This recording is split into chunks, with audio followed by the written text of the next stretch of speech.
rencanamu Tuhan. Kau selalu punya cara untuk mengubah keburukan agar menjadi hal baik bagiku. Bila gunung di hadapanku tak jua berpindah, kau berikanku kekuatan untuk mendakinya. Ku lakukan yang Shalom, selamat pagi. Pada kesempatan kali ini saya akan menjelaskan materi kami, yaitu tentang penggunaan Facebook dan WhatsApp dalam komunikasi Kristen untuk memenuhi tugas komunikasi teologi yang diampu oleh Bapak Dr. Wendy Hutahayan MTH. Sebelum kita akan mendengarkan materi dari kami, kita akan memulai dengan doa. Kita berdoa. Bapa yang baik, Bapa yang bertahta di kerajaan sorga, kembali kami mengucap syukur Bapa buat segala kebaikan dalam kehidupan kami. Di pagi hari ini Bapa, Engkau masih memberikan kami nafas kehidupan. Terima kasih buat segala kebaikan dalam kehidupan kami Bapa. Ini pun Bapa, sebentar akan saya jelaskan materi kami ya Bapa, untuk memenuhi tugas kami. Biarlah apapun yang hamba-Mu akan sampaikan nanti Bapa, materi yang akan saya sampaikan nanti Bapa dapat berguna bagi orang-orang yang Bapa. Terima kasih Bapa, tambahkan pengetahuan kami, apapun yang diajarkan dosen supaya kami dapat mengerti ya Bapa. Terima kasih Bapa, terima kasih Yesus. Terpujilah nama-Mu kekal sampai selama-lamanya. Haleluya, amin. Sebelum saya memaparkan materi saya pada hari ini, ada pepatah berkata, tak kenal maka tak sayang. Oleh sebab itu saya akan memperkenalkan diri.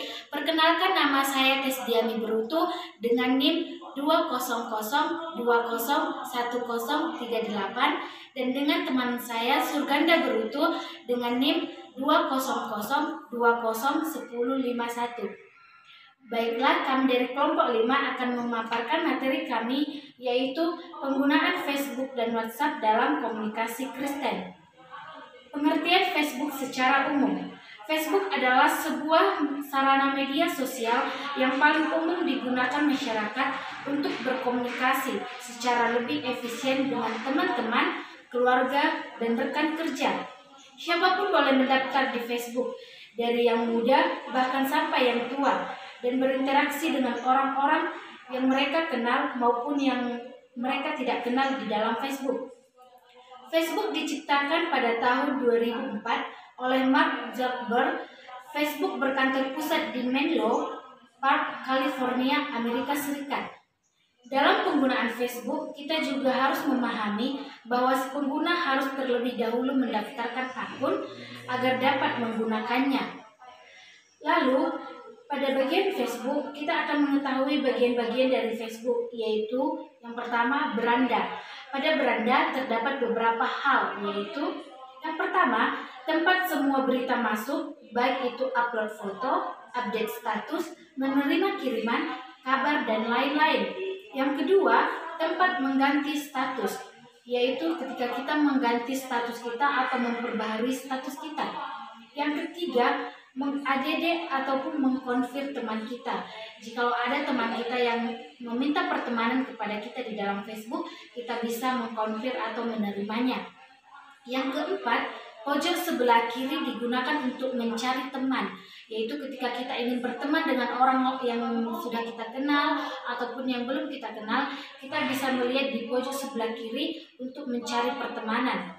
Yang kelima, pojok bagian kanan bawah terdapat daftar teman yang sedang online, yaitu ketika kita ingin melihat teman-teman kita yang sedang online atau yang sedang aktif di dalam Facebook, kita bisa melihatnya di pojok sebelah kanan. Yang kedua, profil. Pada profil terdapat 3 bagian, yaitu kanan, kiri, dan tengah. Yang pertama, bagian kanan biasanya digunakan untuk tempat iklan, yaitu tempat iklan di dalam Facebook. Yang kedua, bagian tengah terdapat dinding atau wall, biasanya berisi tentang informasi umum tentang diri kita. Yang ketiga, bagian kiri terdapat foto yang bisa kita edit kapan saja. Yang ketiga yaitu pertemanan atau friends. Pada bagian teman terdapat nama-nama yang sudah menjadi teman kita ataupun yang belum menjadi teman kita yang mungkin kita kenal maupun tidak kita kenal. Yang keempat ialah pesan masuk, yaitu tempat pesan masuk semacam inbox. Lalu kita harus mengetahui fitur-fitur apa saja yang ada dalam Facebook. Facebook juga memiliki fitur-fitur unggulan, yaitu yang pertama bisa melakukan siaran langsung, yaitu ketika kita ingin melakukan siaran langsung supaya orang-orang yang berteman dengan kita di Facebook bisa menontonnya secara langsung. Yang kedua, bisa digunakan untuk mencari topik hari ini serta tren apa yang sedang terjadi hari ini. Yaitu ketika ada berita yang sedang viral atau yang sedang terupdate hari ini, kita bisa mengetahuinya dari Facebook. Yang ketiga, bisa mengunggah foto dan album, yaitu ketika kita ingin memasukkan suatu kenangan, album, kita bisa memasukkannya di dalam Facebook.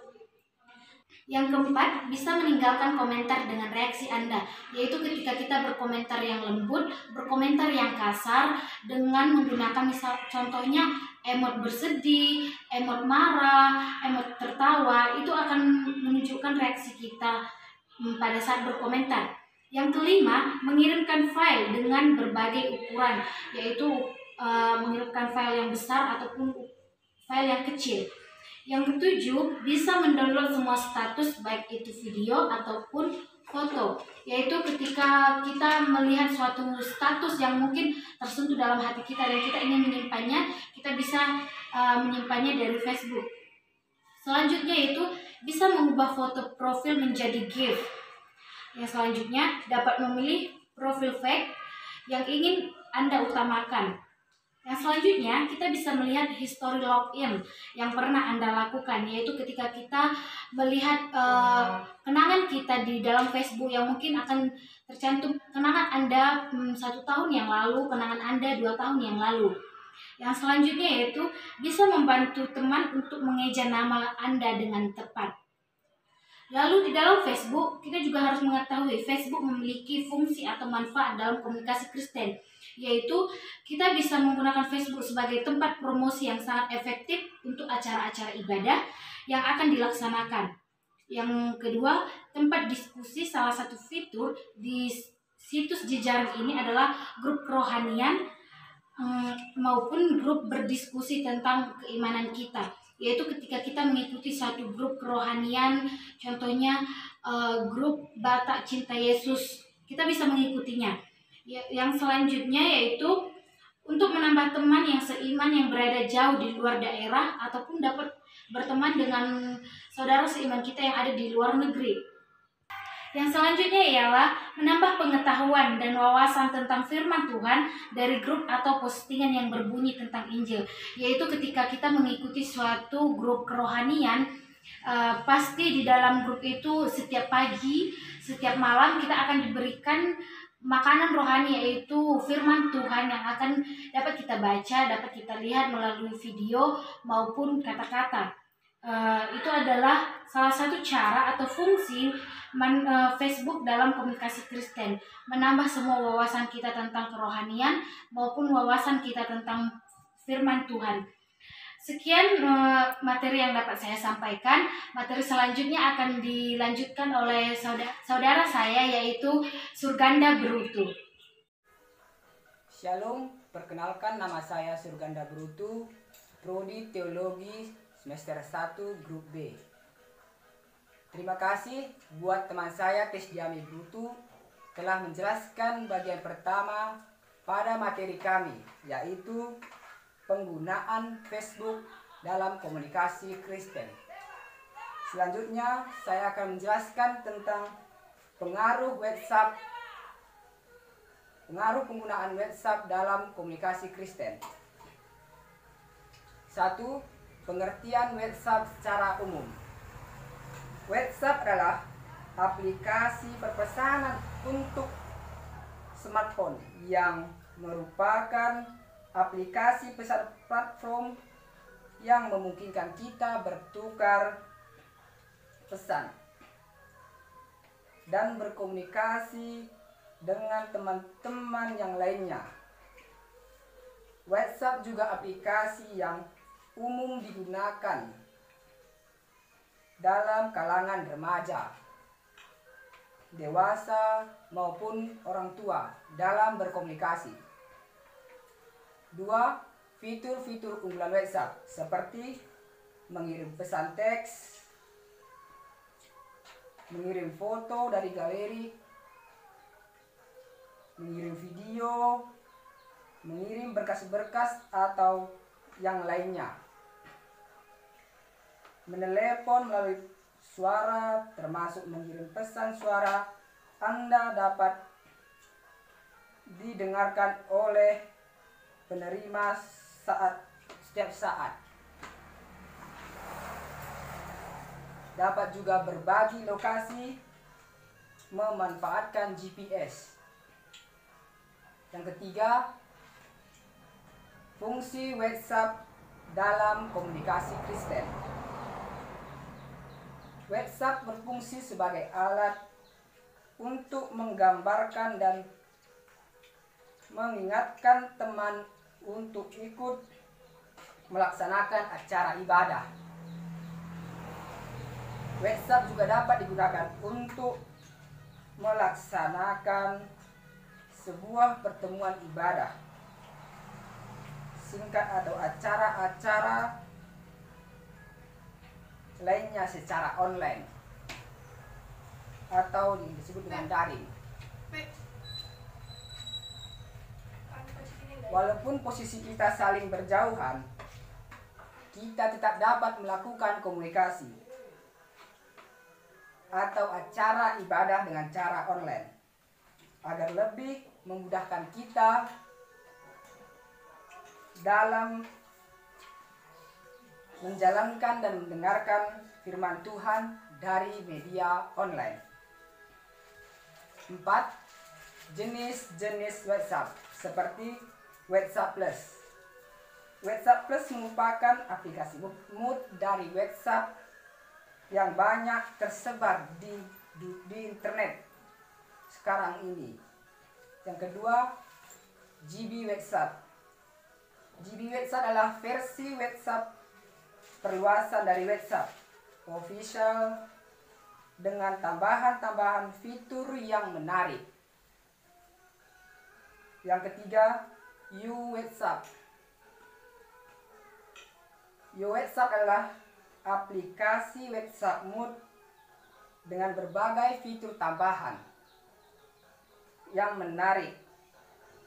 VM WhatsApp merupakan salah satu WhatsApp Mood terbaik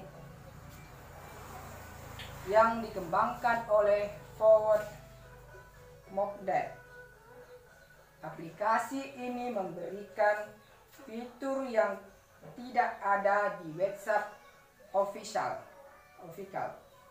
Misalnya fitur keamanan, mengganti tema, dan puluhan fitur lainnya.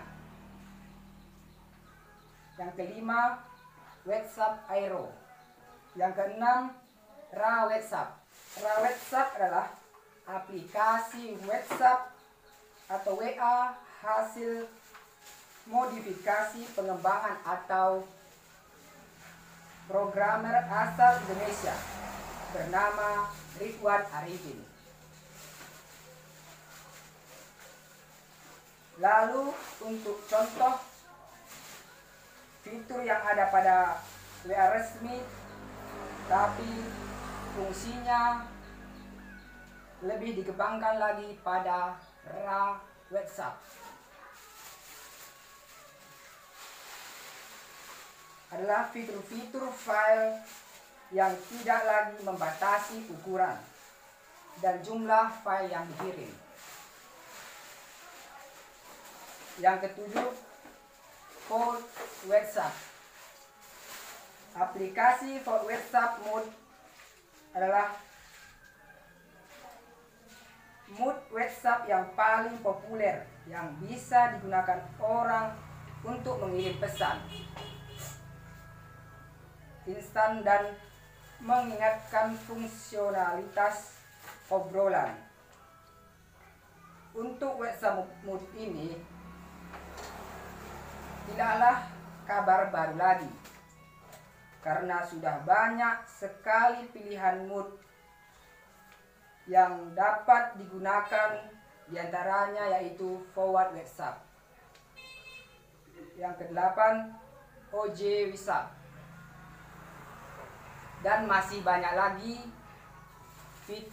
jenis-jenis WhatsApp yang tidak saya sebutkan. Yang selanjutnya, dampak penggunaan Facebook dan WhatsApp dalam komunikasi Kristen. Yang pertama yaitu dampak positif, dan yang kedua adalah dampak negatif.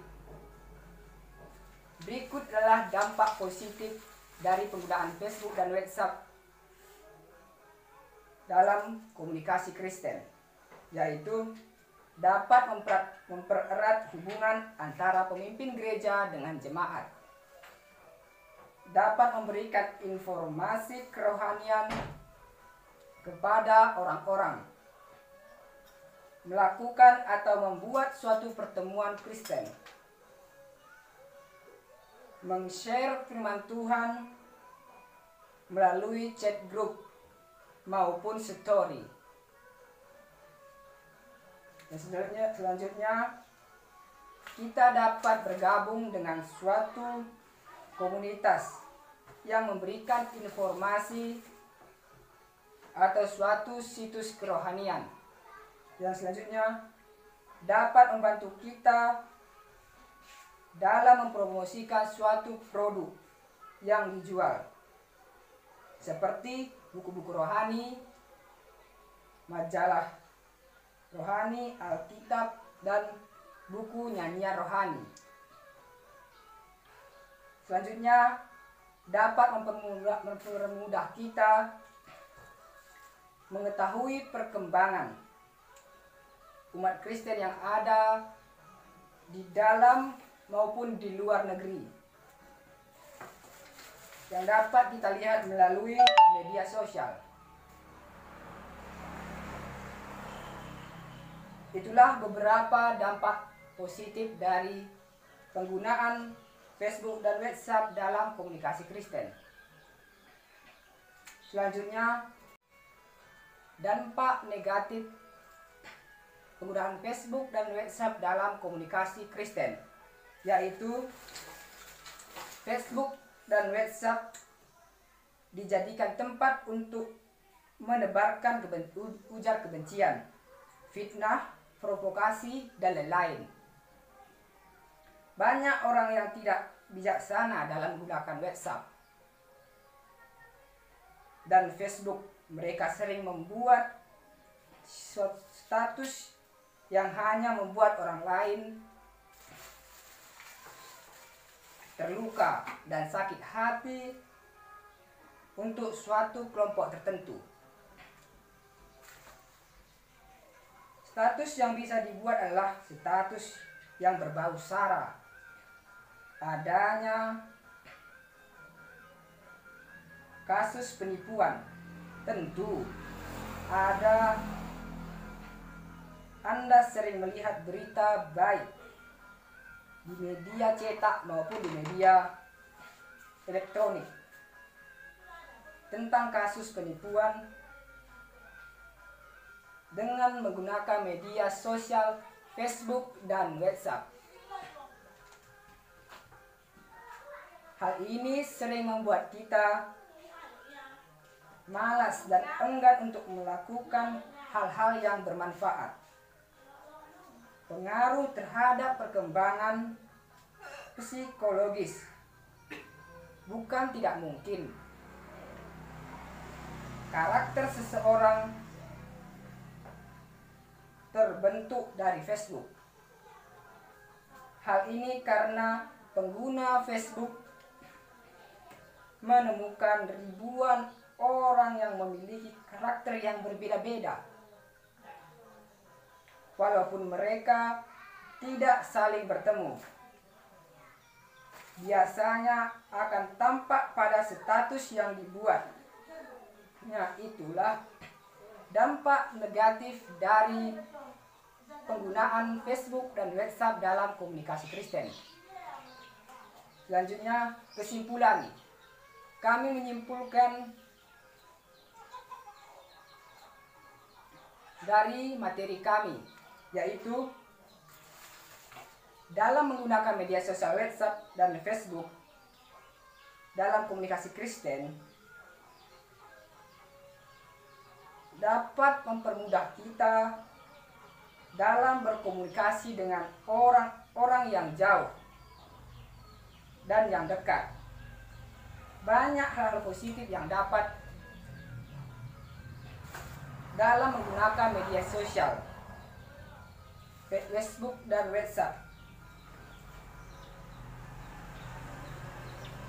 Perlu kita pahami bahwa dalam menggunakan media sosial Facebook dan WhatsApp ini kita harus perlu berhati-hati dalam menggunakannya, karena banyak hal-hal negatif yang di luar dugaan dan pemikiran kita. Demikian penjelasan yang dapat saya sampaikan. Lebih dan kurangnya mohon maaf. Mari kita bersatu dalam doa. Bapa yang baik, Bapa yang berkerjaan di tahta sorga, terima kasih Tuhan, Engkau telah memberkati kami Tuhan pada hari ini Tuhan. Engkau telah memberi kami kuasa-Mu ya Tuhan. Engkau telah menemani kami dalam menjelaskan pembelajaran kami Tuhan. Kami banyak telah melakukan dosa ya Tuhan. Ampunilah dosa kami Tuhan. Tuhan, berikanlah kami pandaian, kesehatan dalam hidup kami. Dalam nama anak-Mu Tuhan Yesus kami berdoa dan mengucap syukur. Amin.